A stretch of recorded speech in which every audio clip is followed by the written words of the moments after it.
Bonjour à tous, ici c'est Gabi de la cuisine de Gabi. Aujourd'hui, je vais vous proposer quelque chose de très savoureux. Ça, c'est du pané, farine de blé. Donc ici, j'ai la levure, l'huile d'olive, le sirop d'Himalaya et de l'eau. Et je vais faire du pain.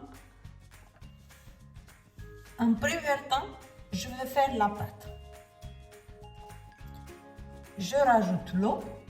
Donc, ce sont environ 200 ml d'eau pour en moitié de kilo, 500 g de farine. Je vais rajouter aussi l'huile d'olive, le 5-6 cuillères que j'ai mis là. Je vais mettre le sel, la levure aussi.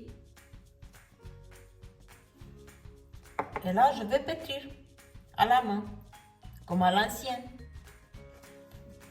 Vous voyez, la pâte, on doit la bien mélanger et pétrir jusqu'à ce que ça devienne une pâte super homogène.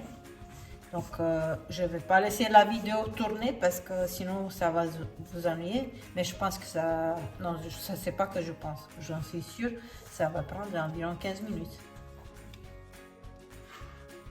La pâte, elle est bien homogène et je vais la laisser au chaud. Je vais la couvrir et je vais la laisser au chaud pour environ 2 heures. Bah oui, il faut avoir un peu de patience.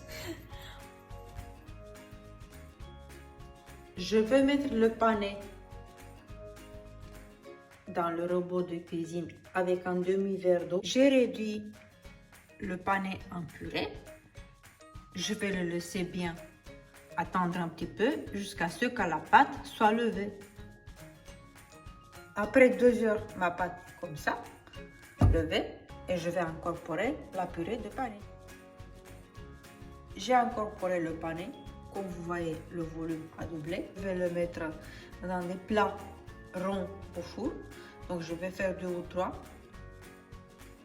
Je vais utiliser ce type de plat qui est perforé parce que la chaleur va bien pénétrer la plaque et le pain va bien cuisiner encore plus rapidement.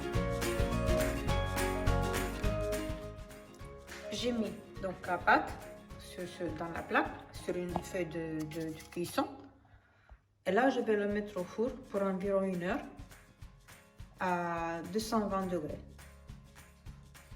Petite astuce que j'ai appris en Italie. Donc, à moitié de cuisson, donc après environ 30 minutes, je sors la pâte du four. Je fais des petits creux avec un couteau.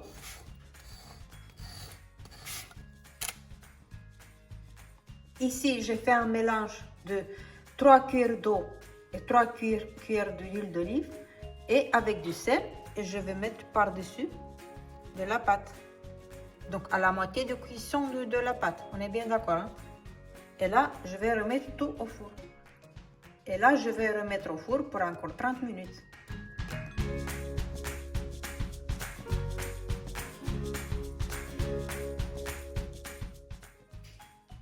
Et voilà mon pain qui est bien plat, comme si c'était une focaccia. L'odeur de pané qui dégage, c'est vraiment délicieux. Donc j'ai hâte demain de faire par exemple un hummus avec des pois chiches pour manger avec ce pain. Vous sentez l'odeur? Dites-moi oui. Dites-moi oui. Bon, j'espère que la recette, ça vous a inspiré. Donc ici, il est presque nuit au Portugal. Gabi vous dit à bientôt. Là, je vais mettre le deuxième pain parce que j'ai encore une portion à mettre au four. Bon appétit et à bientôt.